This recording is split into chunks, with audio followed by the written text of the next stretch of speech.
Bien, la sesión se está grabando para que lo puedan ver si desean más adelante.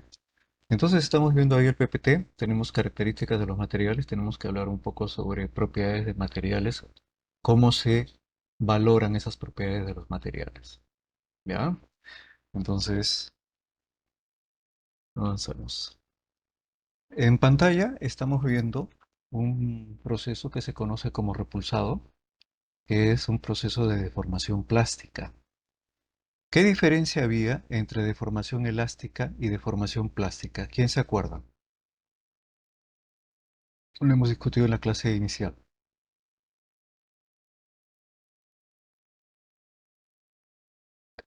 ¿Qué diferencia Eh, había entre... Sí, escuchamos. La deformación plástica me parece que es permanente. En cambio, la elástica como que regresa, entre comillas, podría decirse. Correcto. La deformación elástica es una deformación momentánea. El material, luego que se le aplica la carga y se la retira, recupera su forma original. En cambio, la deformación plástica es una deformación permanente. Entonces, vamos a ver un pequeño video sobre eso. ¿Ya? Una parte nada más. Entonces, vamos a compartir un pequeño video.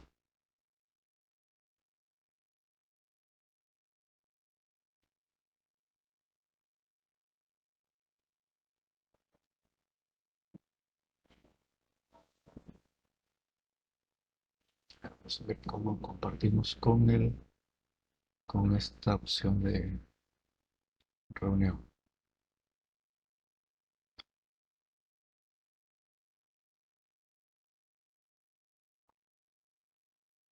Ahí está. Ya está el video.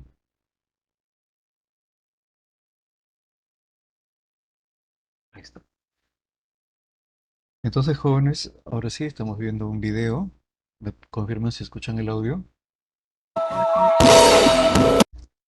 ¿Se escuchó el Sí audio? se escucha, profe. Listo. ¿Saben Sí, qué? sí. Lo que pasa es que hace mucho tiempo que no usaba Webex. Estoy recordando los comandos y ya creo que ya recuerdo.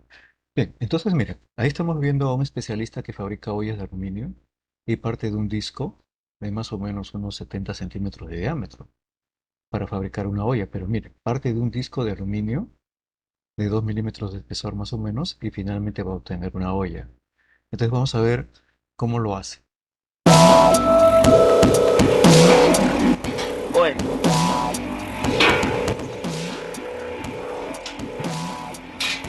Para todos es claro que parte de un disco, ¿no? Un disco de unos 70 centímetros de diámetro, quizás hasta un metro, y de 2 milímetros de espesor. Lo voy a colocar en la máquina.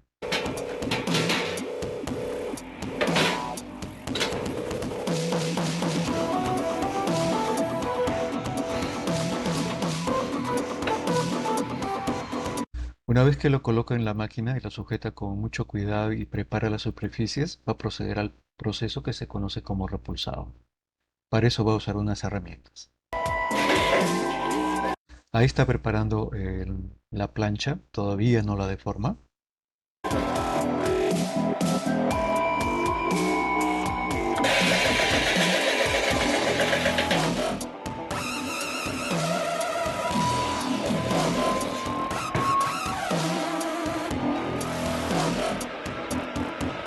Una vez que hace todos los preparativos, ya va a proceder a deformarla plásticamente. Como dijo su compañero, una deformación plástica es permanente. Vamos a ver qué pasa.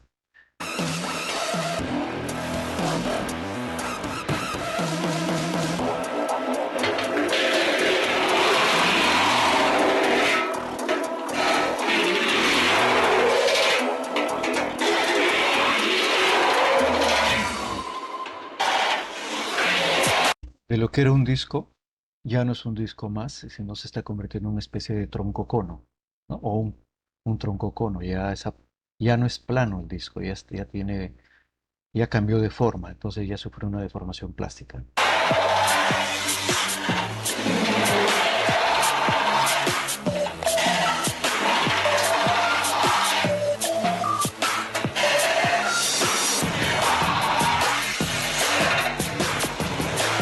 Esa herramienta entonces, a medida que va girando el disco, el antiguo disco le permite ir deformando plásticamente a la plancha, ¿no? Ya se está configurando una especie de depósito, como podemos ver.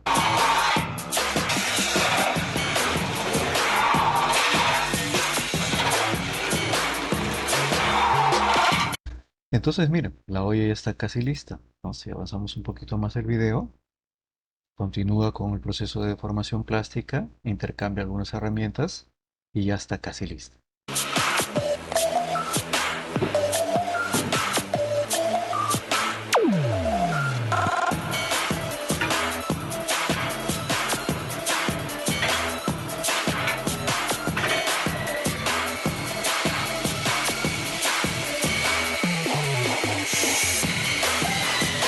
Entonces, como pueden ver, con esas herramientas y el giro de la antigua plancha o el disco de aluminio, finalmente se obtiene una olla.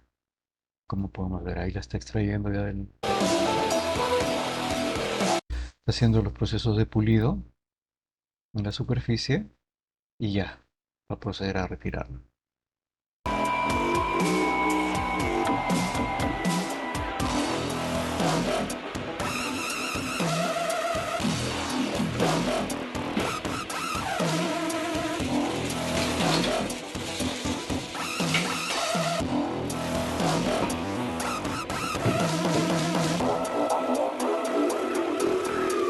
Sigue puliendo para que se vea brilloso, toda su superficial sea lisa y extrae finalmente la olla.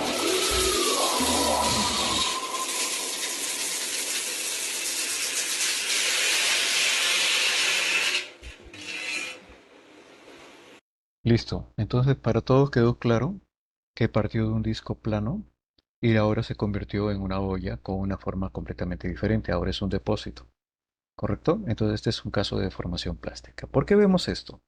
Porque tenemos que tratar de entender cómo nosotros valoramos las propiedades de los materiales con los que van a ser fabricados elementos de máquinas, ¿no? Los rodamientos, los resortes, los pernos. Necesitamos conocer sus propiedades para poder elegir el proceso de fabricación más conveniente, los materiales más convenientes para una aplicación determinada, y por eso estamos viendo esta parte de deformación elástica y plástica y luego cómo valorar sus propiedades. Listo, entonces para todos ya quedó claro lo que es deformación elástica y plástica. Continuamos con el PPT. A ver. Profesor, una Sí, consulta. claro, Eh, Estaba leyendo que, como dijeron que de las propiedades, decía que antes se hacían ollas, bueno, los utensilios de cocina se hacían con cobre. claro, con cobre. Y antes hay culturas que lo hacían hasta con plomo. Imagínense en los tiempos iniciales que se tuvieron vasijas de plomo, ¿no? Eso es un gran problema porque contamina mucho los alimentos, pero bueno, en aquella época no se tenía conciencia de eso. Luego pasaron al cobre, ¿no? Que son vasijas que ahora si uno va a un supermercado y encuentra algún menaje especial, puede encontrar menaje de cobre todavía, ¿no? De acero inoxidable también, de aluminio también, de los materiales modernos con recubrimientos cerámicos, bueno, todo el menaje que es recubierto de teflón, ¿no? Que es antiadherente y todo eso, pero bueno, hay ventajas y desventajas, ¿no?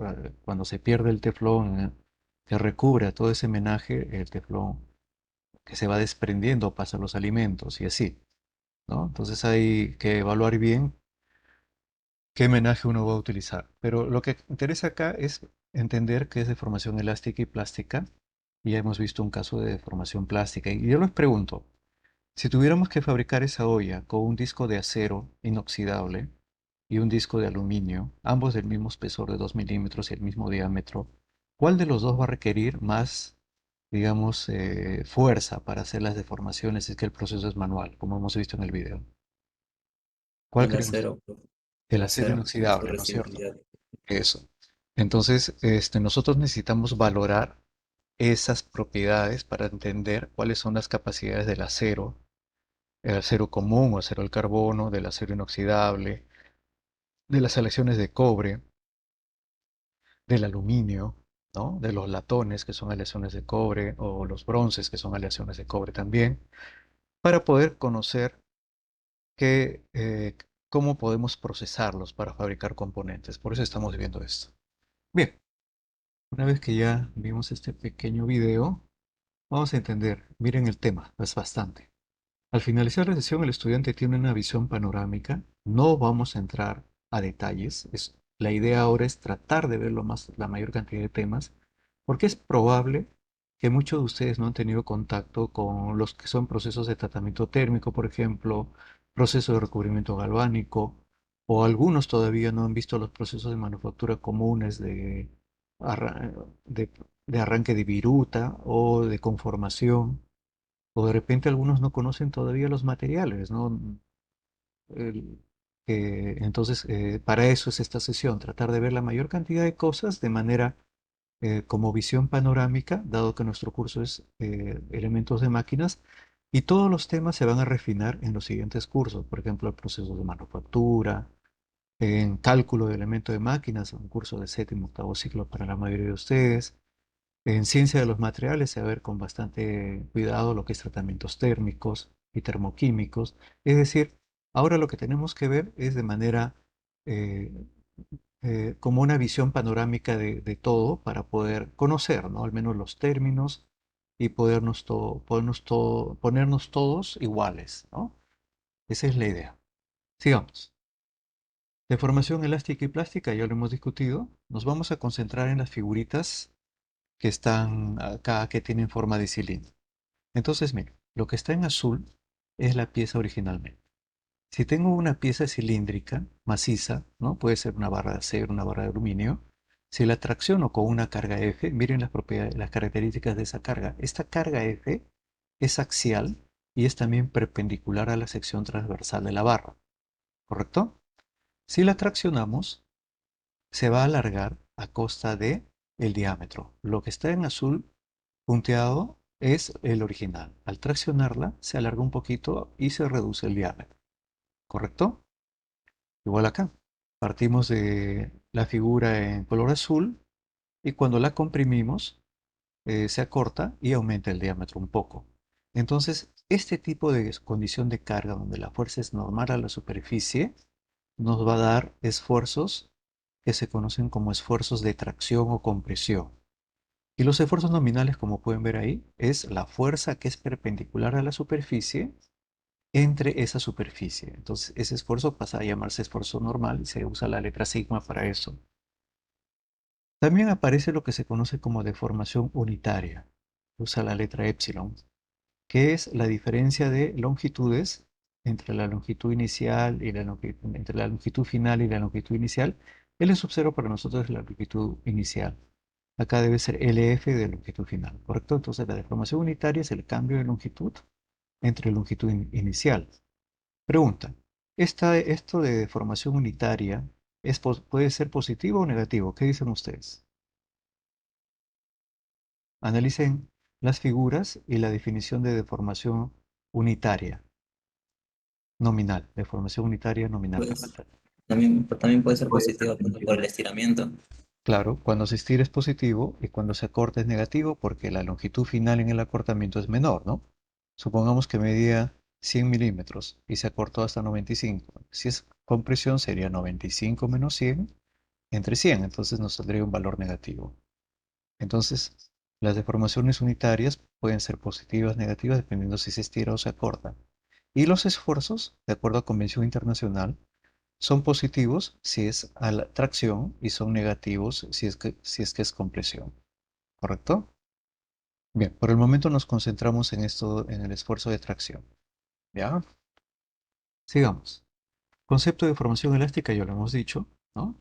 Que el elemento se alarga, ¿correcto? O se acorta, pero luego de quitar la carga recupera su longitud original. ¿Cómo conectamos en el tramo o en el lapso en que la deformación es puramente elástica? Usamos esta fórmula. El esfuerzo es igual a la deformación unitaria por el módulo de elasticidad.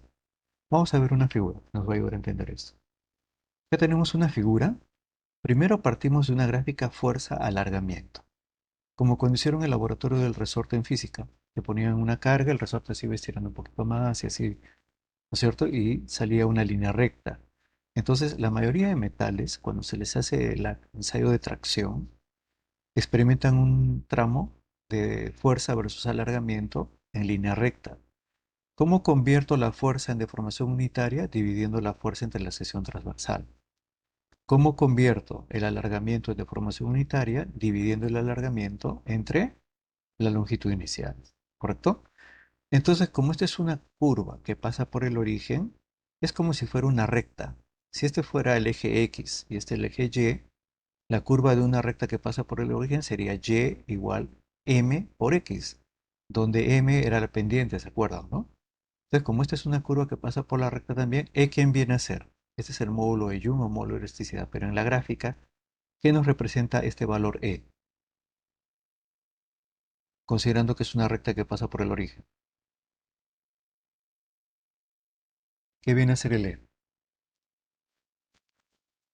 La relación que hay entre la tensión y la deformación. Ya, pero si esto lo ven como una recta, ¿no era Y igual M por X? Pendiente. Pendiente. El módulo de elasticidad en este primer tramo recto, cuando traccionamos un metal dúctil deformable, es la pendiente. Eso es lo que tienen que ir fijando. Por esto se conoce como módulo de elasticidad o módulo de Young. Bien. Entonces, habiendo visto lo que es la deformación elástica, usualmente es un primer tramo recto en una gráfica esfuerzo-deformación unitaria. Luego que llegó al límite de deformación elástica, empezará la deformación plástica. En este punto terminó la deformación elástica. Dice acá que la reunión finalizará en 5 minutos, pero estoy usando el Webex de la universidad. ¿Qué pasó acá? El Cisco Webex es ilimitado, ¿no es cierto? En tiempo, ¿correcto? Ustedes han tenido sesiones el ciclo pasado seguro con los paros de transporte. ¿Es así, sí o no?